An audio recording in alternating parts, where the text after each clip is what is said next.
Hello, everyone, and welcome to the Professionals Podcast here in the Professionals Group. My name is Guy Dawson, and I am the managing member of Classic Communications, a full-service public relations and marketing company. And we are doing interviews continuously with professionals in their fields.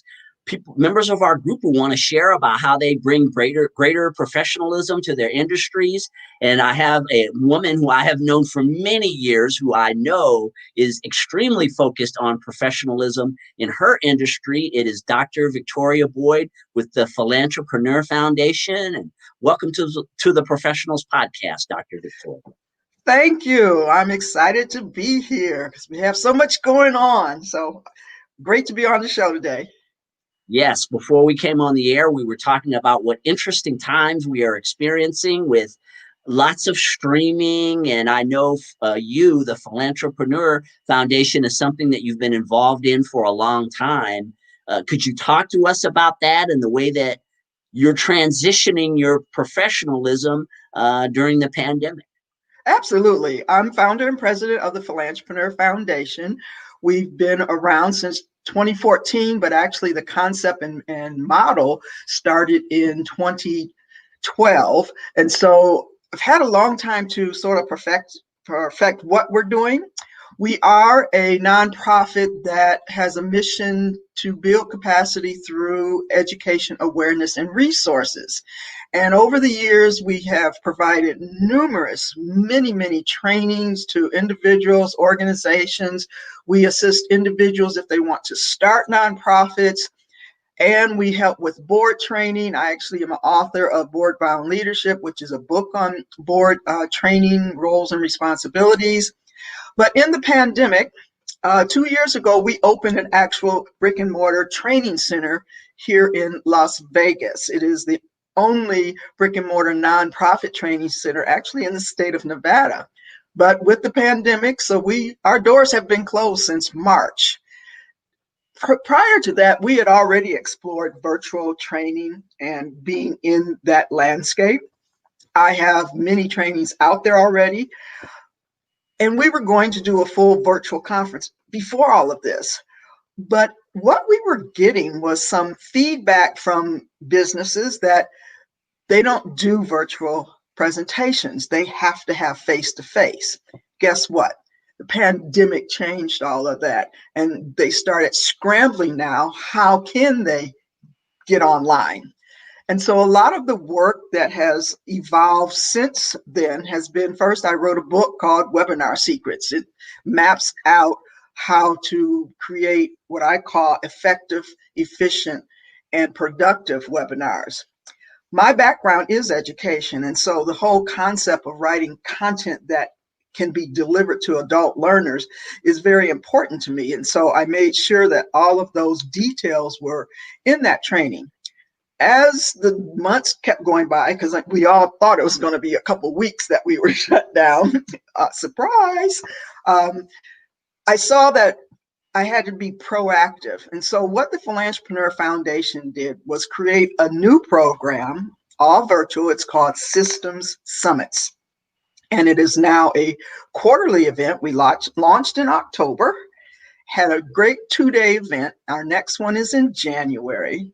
But what it does is helps micro businesses with systems and processes that they need, the tools, the resources, the awareness to maintain their business at this stage.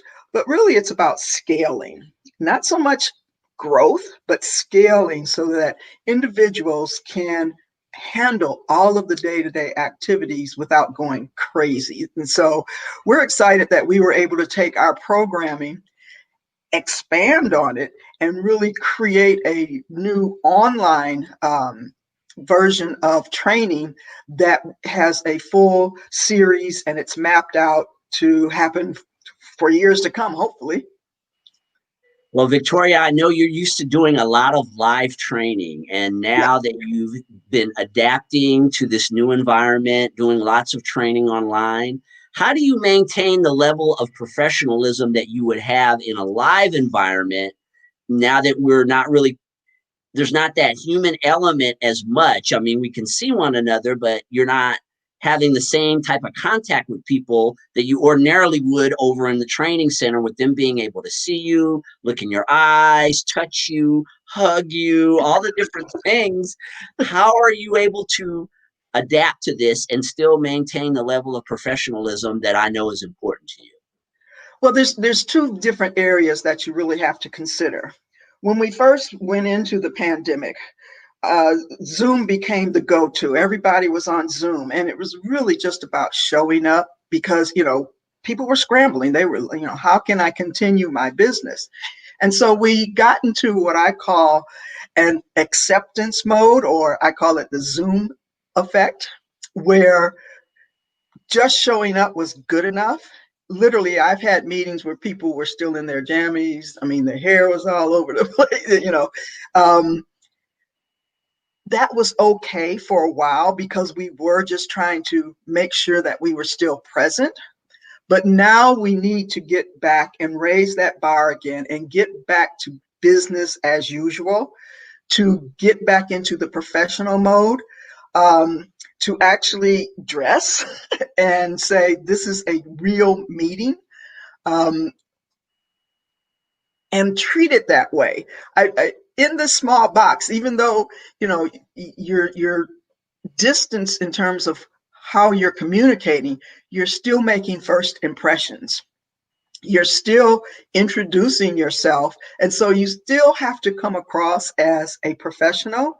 And a lot of that is, how do you present yourself in this small box? Making sure that the production or how your computer is set up are just small details that you have to think about. In fact, in the book I wrote, Webinar Secrets, I talk about how are you looking into your camera. If you notice, I'm sort of centered in the camera. I'm not looking down into, and literally I have had meetings where somebody was like this. And I wanted to say, back up, I have a green screen behind me and I'm at home right now. And I literally went to the dollar store and bought a green tablecloth, those little plastic, and taped it up on the wall. Now, in our training center, we have full green screens, lights, and all of that stuff. But I'm not always down there. We do work from home a lot now. And so you still can make your home environment professional. Look at the background. Is it something that people will stop looking at you and start looking at and reading the books on your shelf? Literally, I have done that with people. They had so much stuff behind them that I started looking at what was behind them. I'm letting out some secrets, but because it was distracting. This little box that we're working in now, the audience is very different. And so you have to treat it very different. You have to understand that there's so many distractions that you have to keep them engaged. You have to ask a lot of questions. You have to make sure that what you're talking about relates to what they're doing. And so this is also some tips that a lot of business owners that are trying to make this transition into this virtual world, think about those things of how you would engage them face to face still has to happen in this box. You still have to come across and represent your company as a professional. There are many strategies to do that. I'm always here to help if anybody wants help with that type of transition. But the marketing professionals have said this is not a temporary strategy now.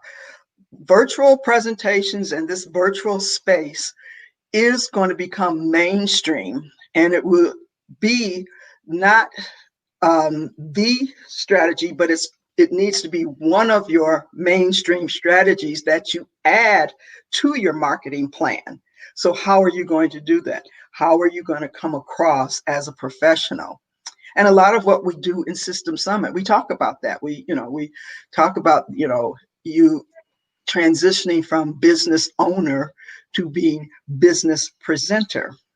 Live conferences were big for years. They probably will return, but you had a different audience. They were a captive audience.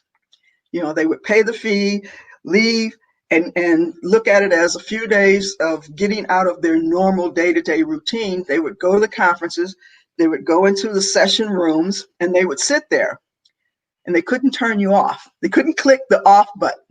And they were a captive audience, and no matter what was being set up on stage, they were there for the duration. Now, most presenters in those live conferences are either company representatives that have been trained and put together presentations, or professional speakers. And so they know how to keep the audience. But again, it's still a captive audience. With all of the distractions here, how are you going to keep your audience engaged and energized while you're trying to educate them? And so there are specific professional strategies that you can use to transition your business into having a professional presence on this tiny little screen.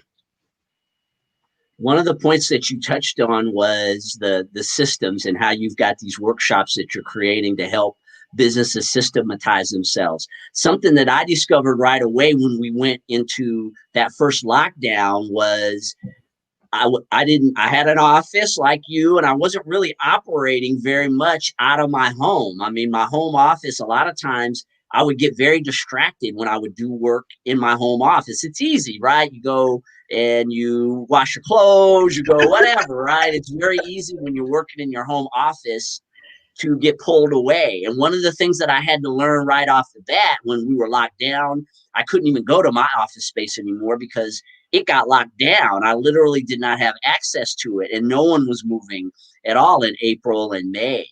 And so there was a level of professionalism that I had to develop and systems to operate my business out of my home. Yes. And could you speak to that? Because I know you're talking about how you've been adapting, right? You've got a facility, and yet you've also been adapting to this online world. A lot of people have had to change their business systems just because they can't go out and conduct business in the real world anymore. They're operating and conducting business in their home offices. Yeah, so you have to really, really think about, how do you come across in this little box? A lot of times I said, just play on these flat platforms.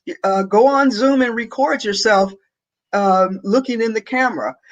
Too many times, especially if they're trying to present something, they really don't know how to keep the focus on the screen. It's important to lift up your computer. Mine is elevated, and so I can look straight into the screen. But there's several things, like you mentioned, you really still have to keep a calendar. My calendar actually has been more active since I've been home because I set up a whole appointment type system. I should have done it before, but I added it now. And now I'm getting appointments coming, to schedule it. And so I had to say, okay, from 8 in the morning till noon, that's when I will do my appointments. I'm a very, very early riser. Some people cringe when I tell them what time I wake up. But most of my writing and development, creative development, happens between 4 a.m. and 6 a.m. Absolutely. That's, I know that's the when feeling. my brain is like on fire. In fact, I wake up like, oh, I got to do this. But I have that mapped out. I don't have to get up and leave. And so it's actually working very well in a home situation because everybody else is asleep. The emails aren't binging on the computer. The phone is not ringing, and it's quiet, and I can focus. You have to do those same types of strategies and set up your systems. When is your most productive time? When can you do items that will generate revenue or create and come up with different systems? If you're an evening person, how do you block off your day-to-day, your life balance type thing? So even the family, just say, look, I need to work from 6 to 9. I'm going to be, if you need something, hold it, the question, blah, and even with the number of podcasts or Zoom calls I do, I have an area in the house that I close off. And as I go down here, I say, heading to the office, even though I'm just walking across the house. But that's their cue that, okay, wait until I come back out before you ask questions or, do anything that you need my attention, because I'm in work mode. And you almost have to create that same professional system to maintain the professionalism within your own home space. And that goes back to what I was saying about what is your environment when you're speaking online. I love these virtual backgrounds, and I'm in my house right now, but I put together a green screen so that it comes across professional. It's clean. It's, a brick wall. You can't get much cleaner than that. And everybody can do it. Literally, I got a green screen. It's a tablecloth from the dollar store, and I taped it to the wall. Anyone can do that. And so it's taking the time to look at those little details that will maintain your professionalism. When we were out in the real world, we put on suits and dresses and, dressed up. And I won't say dressed up, but we put on our professional outfits. Think of your space at home as your outfit. Even though it's just a background and, you're still creating an atmosphere that is professionalism. So I say treat it the same as you would as if you're getting up and driving to the office every morning. You had a schedule, you have a calendar, still use it. Absolutely. It's been an adaptation, but I mean, it's worked out really well for me personally. I know what you're saying, especially as far as the calendar and whatever it is I'm very, very much on task. Yeah. Right. And I've just learned how to incorporate it. I've learned that I can't go wash clothes during the day. I have to, right. I keep my book full and I just move from task to task. One thing I did want to talk to you about, with so much of what you do involves the nonprofit world. And we know that many of the nonprofits are struggling greatly right now just because of the economic situation of the country, the fact that we're on lockdown, just so many things have changed in the last year. And what do you say to these nonprofits? These are big-hearted people, just like you are, just like I am. I'm involved in your community, this community with a lot of nonprofit organizations. What do you say to people who own these organizations? Maybe they are smaller nonprofits. How do they professionally endure this? How do they get themselves through these very challenging times when the donations aren't there, the grants aren't necessarily there? How do they keep themselves on task during this situation?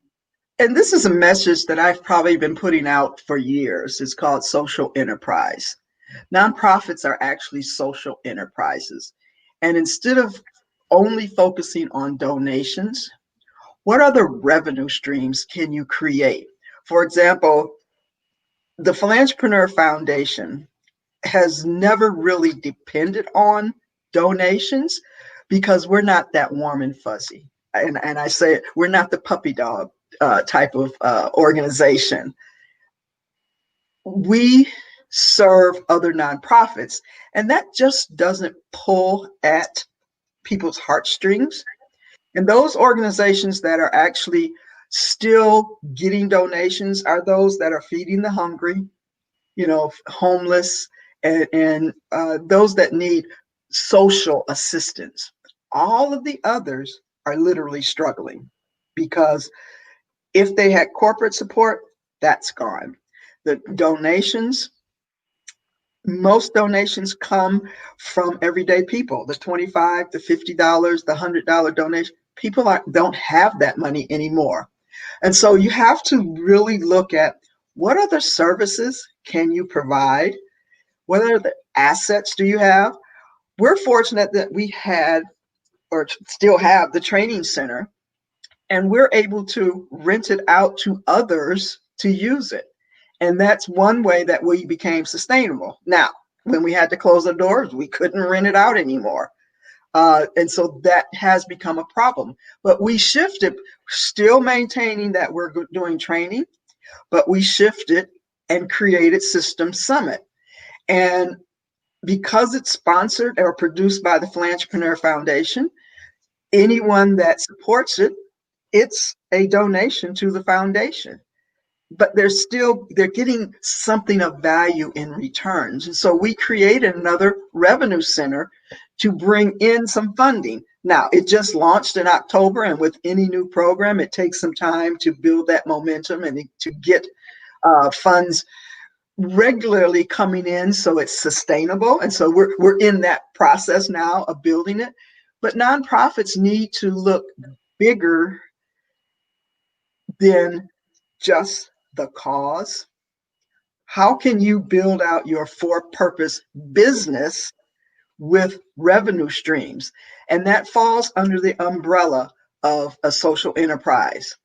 And if you're trying to say, well, how do we even fit in that? Goodwill, Salvation Army, Deseret, any Opportunity Village, those are all nonprofits, 501c3s, but they have stores, they have other ways they can give out furniture, and that is how they bring in funds to support their programs. If you're a nonprofit and you have a workbook, could you let a for-profit use that workbook for a fee? So there's many ways to look at it. If anyone's interested in finding out more ways, because there's a great book out there by Gene Block that I could give them the name, and it's called Social Enterprise for Nonprofits. But it's looking at and accepting that you are a for-purpose business and you need to think of yourself entrepreneurially. Think of the name Philanthropreneur. Its whole foundation was philanthropy and entrepreneurship. Yes, you are dealing in the philanthropy and philanthropic world, but you have to think like an entrepreneur. And so it really falls under the whole umbrella of what we've been talking about and promoting our model for years. And so nonprofits, I understand you're struggling. I understand the donations just aren't there. Think out of the box. You got to think out of the box. We will get through this. It might not look like what you had planned, but just think how you might grow by thinking out of the box. And if there was one thing that you could recommend to our listeners out there to become a greater professional, what would it be? Forget about the pandemic. Go back to business as usual. We all had standards of professionalism before the pandemic. It is a temporary situation. We're going to get through this. Maintain your professionalism in everything you do, even in this virtual space, because people's eyes are on you. And in this virtual space, you are the center and they're directly on you. So maintain and go back to our standards of business practices and maintain your level of professionalism. It will build your credibility. It will build the base for building relationships. Go ahead and get involved in networking, but take it seriously. If you're going to these Zoom networks, and there are a ton of them out there, show up to do business. Show up and really make sure that how you're coming across is professionalism. And I think that's my last word.